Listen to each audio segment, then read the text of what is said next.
Muy buenas tardes, queridos oyentes del programa Ser de Luz nos despierta con cuentos, relatos y escritos para adultos. Hoy continuamos con nuestros escritos del profesor Santiago, de cuya fuente es todo lo que les estoy transmitiendo.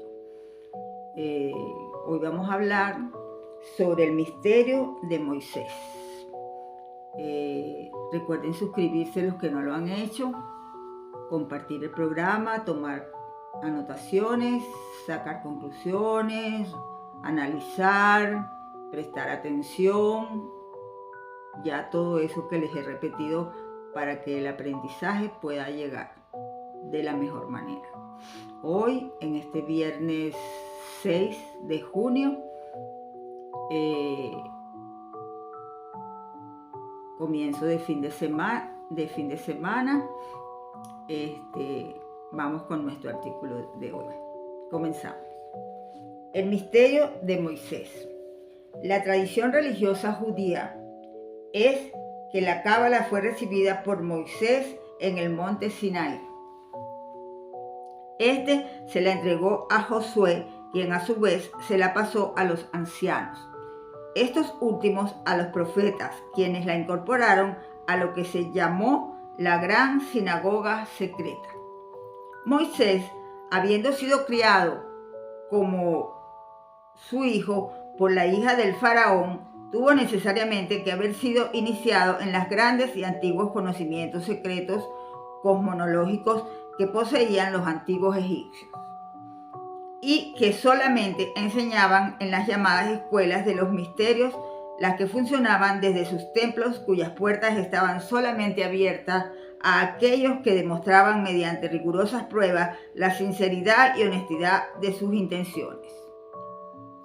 Prueba de gran conocimiento que se manejaba en dichas escuelas lo demuestra la propia Biblia, cuando los magos de Faraón pudieron reproducir los mismos milagros que Moisés presentó ante la corte cuando demandó la salida del pueblo judío de Egipto. El misterio de Yahvé. La comunidad de Qumran, los monásticos esenios, autores de los famosos rollos del Mar Muerto, habían sido profundamente influidos en sus creencias tanto por el libro de Enoch como por el de los jubileos, textos en donde se relata la historia de los ángeles rebeldes. El estudio de estos hizo que los esenios estableciesen las creencias en dos aspectos de Dios. Uno, el de un Dios eterno y absoluto, y otro aspecto de un Dios inferior, creador de un universo imperfecto. Al primero se le identificó como al Aizon Au, y al segundo con el Yahvé presentado por Moisés en su famoso Pentateuco. Solamente así se podía justificar al Dios de Moisés, quien a veces se muestra orgulloso, otras lleno de ira. Este tipo de ira arrogante hace más tarde a los psicólogos jungianos establecer el llamado complejo de Yahvé para identificar esta clase de estado psicótico. Los esenios descubrieron la existencia de una dualidad en el gobierno del universo y creyeron que en la misma se manifestaba la lucha entre los hijos de la luz y los hijos de la oscuridad.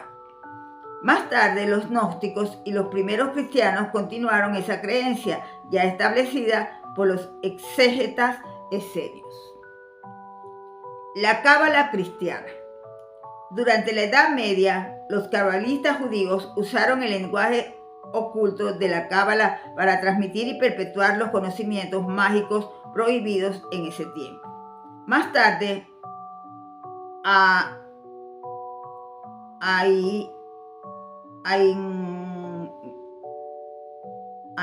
los cristianos en España recibieron ese conocimiento y lo incorporaron al cristianismo o místico que se desarrolló durante ese periodo en Europa. De aquí surgió el presente concepto de la cábala cristiana, que contiene los misterios de la divina encarnación y la función de la misma en el momento presente y futuro del ser humano. Fue en este conocimiento el que llevó a los caballeros templarios a ser duramente perseguidos y destruidos por la misma iglesia que trataron de defender. Los templarios habían logrado unir los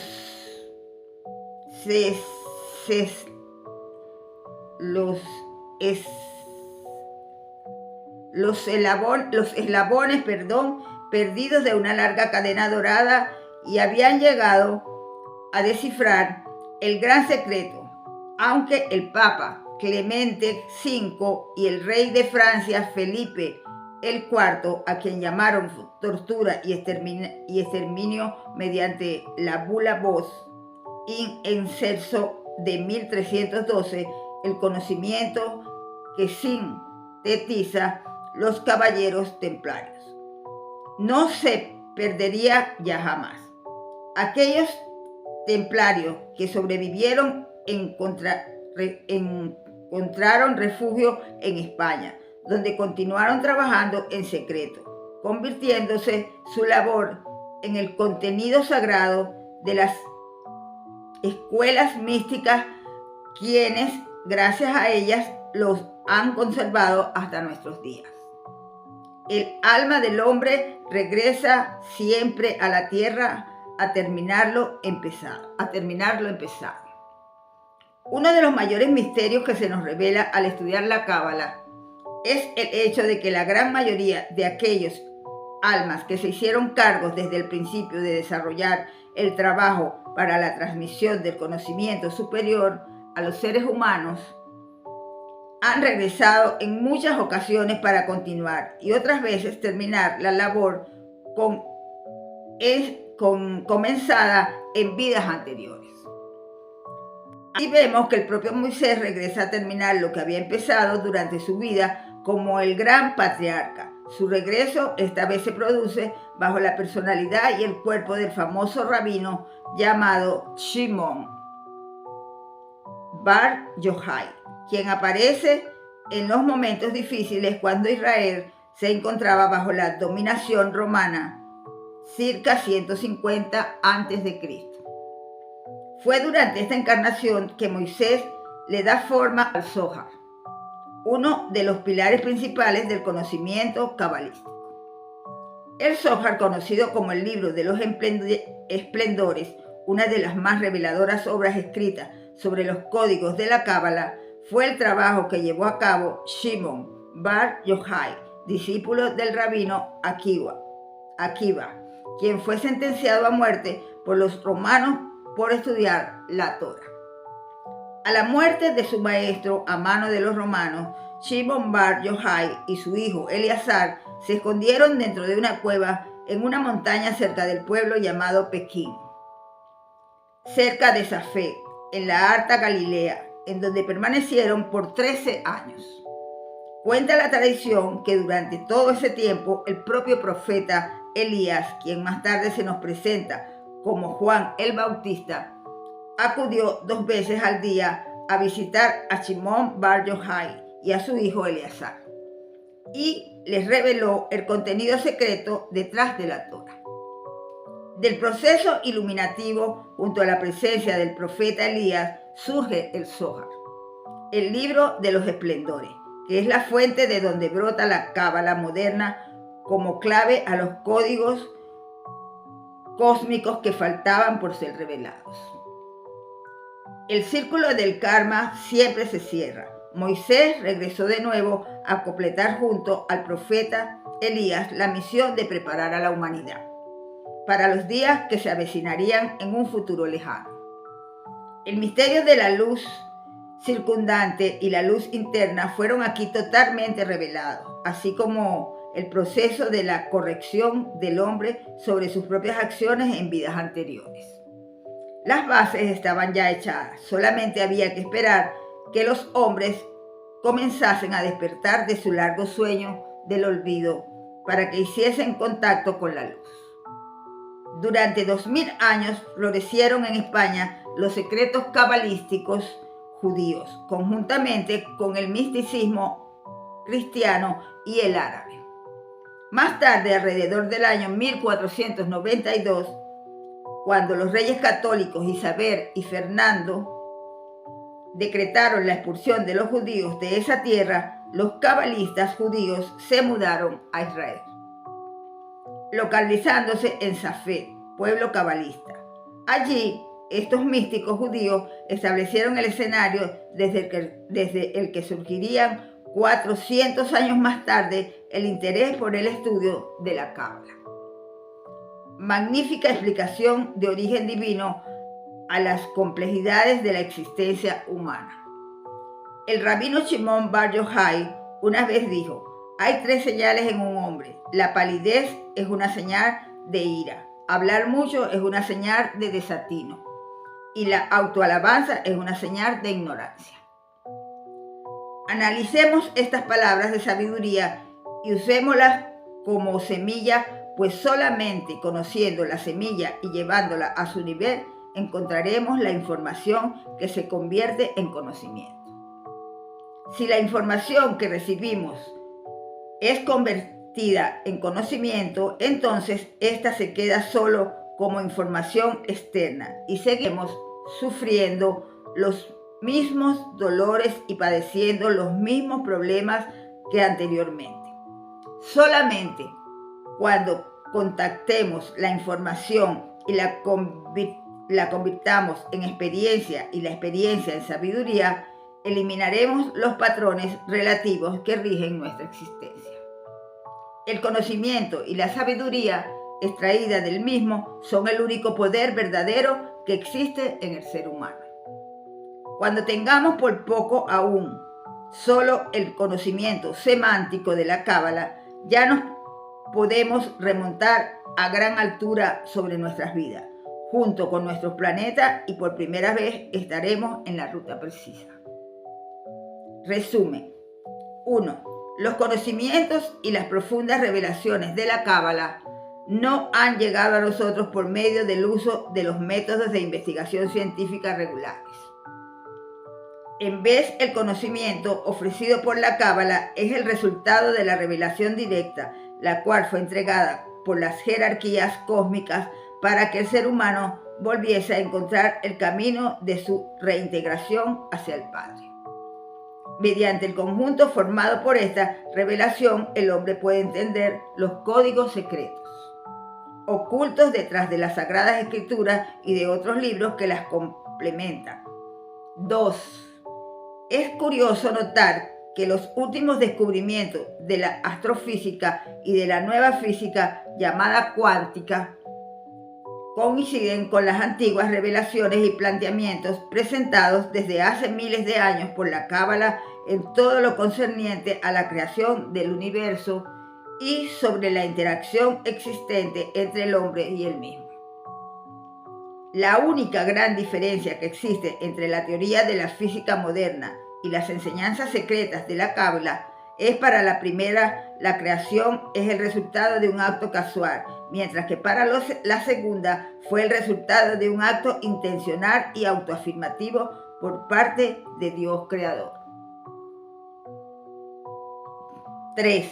Nótese cómo las mismas entidades regresan muchas veces a completar las misiones y trabajos comenzados en vidas anteriores. La Cábala nos presenta la existencia de una continuidad de propósito de estas almas, el cual se encuentran internamente relacionados con lo que podemos llamar un gran plan cósmico, el cual tiene que ser llevado a cabo en su totalidad. Igualmente, las almas humanas regresan generación tras generación para hacer las correcciones necesarias en sus vidas. Tikkun 3.1. El Dr. R.H. Charles, autoridad en los estudios enorquianos, los misterios de Enoch, mencionan que el libro de Enoch era una referencia utilizada por San Pablo constantemente. Este mismo libro de Enoch tuvo una importancia trascendental para los esenios, ya que se encontró entre los manuscritos del Mar Muerto. Dichos estudios 5. Dichos estudiosos contemporáneos de la Orden de los Caballeros. 7. Linos creen que los mismos conocían la existencia del continente. Americanos desde muchos años antes de su descubrimiento por parte del almirante Cristóbal Colón, y que lo habían visitado probablemente alrededor del año 1272, de ahí el uso que dio Colón a la cruz templaria, la cual llevó como insignia sobre sus velas. 3. El Tikkun es la reintegración del ser humano a su verdadera naturaleza divina junto al Padre, lo cual acontecerá cuando el hombre lleve a cabo la corrección mediante la restricción. 5. La Cábala nos revela el verdadero mensaje oculto detrás de las Sagradas Escrituras. Cuando los ángeles descienden, se envuelven en ropajes mundanos. De no ser así, los hombres no comprenderían su mensaje. Alrededor del año 500 a.C., y como resultado del cautiverio de los judíos en Babilonia, la lengua hebrea comenzó a desaparecer como idioma hablado. Fue reemplazado poco a poco por el arameo, lengua que se habló hasta la llegada de Jesús, el Cristo, cuando al fin le fue permitido a los judíos regresar a Palestina. Eran solo un puñado de ellos los que conservaban aún el conocimiento del idioma hebreo. Hubo entonces de escribirse un tratado llamado Targum, traducciones del hebreo al arameo, para que los judíos pudiesen interpretar su propia ley escrita, la Torá, la cual se encuentra formada por el Pentateuco y los 5 primeros libros de la Biblia escritos originalmente por Moisés. Después de la muerte de Alejandro el Grande, rey de Macedonia, Ptolomeo II, rey de Palestina, 308-246 a.C., ordenó que la Torá fuese traducida al griego, lengua hablada y escrita por todos los eruditos de la época. La monumental labor de la traducción fue llevada a cabo por un grupo de sabios de la secta de los esenios, 2, los cuales vivían reclusos en un monasterio en las afueras de Alejandría. Estas eran las únicas personas capacitadas en aquel momento para llevar a cabo ardua tarea, pues eran los únicos que conocían perfectamente y a cabalidad el antiguo idioma hebreo, además de estar versados en la profundidad del verdadero significado secreto de la Torá. Estos libros se incorporarían más tarde a formar parte del Antiguo Testamento. Los misterios que se mostraban especialmente en el Génesis no podían ser entregados explícitamente a los paganos y a los no iniciados, por lo que estos traductores buscaron formas alegóricas como simbolismos y semejanzas. De aquí surgió el sistema llamado PRDS, PALDES, que explicaremos más adelante para esconder los significados ocultos del conocimiento secreto. La historia de Adán y Eva. La serpiente, así como la creación de Eva de una costilla de Adán, existe solamente en las primeras traducciones griegas y no tiene pasajes correspondientes en las versiones originales en el idioma hebreo. Esta versión ya alterada fue conocida de ese instante en lo adelante como el Septuaginto, a pesar de la tácita aceptación de la traducción del hebreo original al griego. Muchos eruditos y teólogos la vieron posteriormente con cierto recelo. El mismo San Jerónimo, quien pasó más de 20 años escribiendo la Vulgata, la versión en latín, trató de aprender la lengua hebrea con el fin de poder descubrir los grandes misterios tal como habían sido revelados en los textos originales, los cuales habían sido escritos en hebreo. No habiéndolo sido posible, el hacerlo tuvo que depender nuevamente del Septuaginto, la ya existente traducción al griego y hecha muy anteriormente, alrededor de los años 275 a.C. Como ya mencionamos, por los místicos de la secta de los esenios, dicha Vulgata ha sido hasta ahora la fuente para las demás traducciones al español, inglés y demás idiomas. Como podemos ver, lo que ha sido enseñado durante los siglos enteros como la verdad bíblica ha sido parte de una gran conspiración para desviar al hombre hacia supuestas enseñanzas acondicionadas a las necesidades dogmáticas de grandes intereses. Muchos siglos después, ya en el 1810, un teólogo francés llamado Fabre d'Oclive descubrió una copia de un antiguo manuscrito titulado El Políglota de París. En este manuscrito, originado en el año 1515 por un cardenal nombrado Diez Ximénez, se presentaba el Antiguo Testamento escrito a 3 columnas simultáneas. La de la izquierda estaba escrita en el idioma hebreo original. En la columna del centro se encontraba la Vulgata y en la columna de la derecha la primera traducción al griego.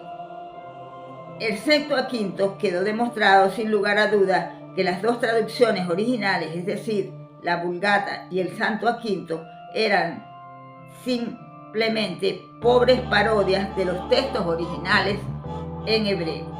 La labor de Fabre d'Olivet permitió que muchos cabalistas modernos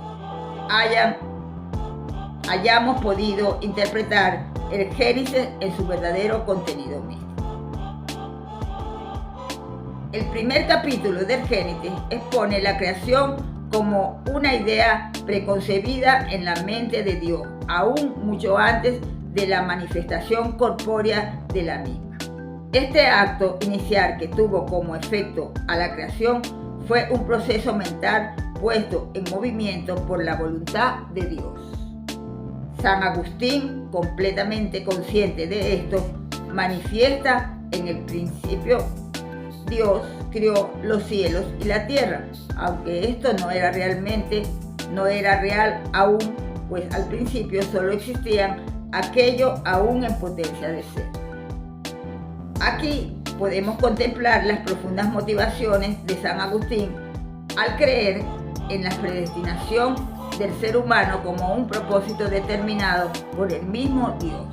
Por lo tanto, entonces, nuestro universo fue concebido en la mente de Dios, el Ein Sof Au, el Padre absoluto y eterno, y por tanto, la razón de la existencia tanto de nuestro universo como la de nosotros es predestinada, aunque podemos aseverar que el hombre disfruta de un libre albedrío relativo, dentro de un plan divino con un final que conduce de nuevo a su unión con nuestro Dios.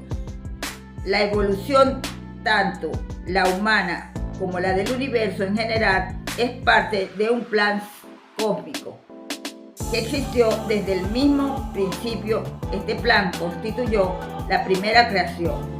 La segunda fue en sí misma el proceso de la manifestación del universo ya en el plano físico por Dios Padre. Este aspecto creador del mismo Dios es conocido como las letras IHBH, las cuales representan los 4 aspectos del proceso creativo. I, Yod, encarnación del poder de uno. H, E, creación manifestada mediante la multiplicidad del uno. B, Bau, formación de las sustancias creadoras del universo. H es acción manifestada en forma del mundo físico. Hasta aquí el programa de hoy. Hasta aquí este artículo, para que no se les haga tan largo y puedan tener la información y el conocimiento de una mejor manera. Por lo tanto, en este momento finalizamos el escrito de hoy. Saquen conclusiones, analícenlo, reflexionen y saquen ustedes lo que consideran necesario sacar para ir llegando a lo verdadero, a la verdad. De esta manera me despido, como siempre, deseándoles los viernes un feliz fin de semana, que se acuerden de orarle a Dios, no importa si es en una iglesia, si es en un campo, si es en un parque, si es en su casa, si es en un sitio que ustedes tengan, un altar en su casa, donde sea. Pero hay que orar, hay que meditar, hay que estar en silencio para conversar con Dios y escuchar también nuestro yo interior. Aparte de eso, pues disfruten, compartan con la familia, con los amigos, con las mascotas, no les hagan daño, porque ellos también sienten, con la naturaleza. Y me despido, como siempre, diciéndoles que los amo, los bendigo, los respeto y le doy gracias a Dios por haberme puesto este programa en mi camino para poder comunicarme con ustedes y irlos llevando a lo que es el despertar de conciencia. Gracias, infinitamente gracias. Buenas tardes. Nos vemos el próximo miércoles.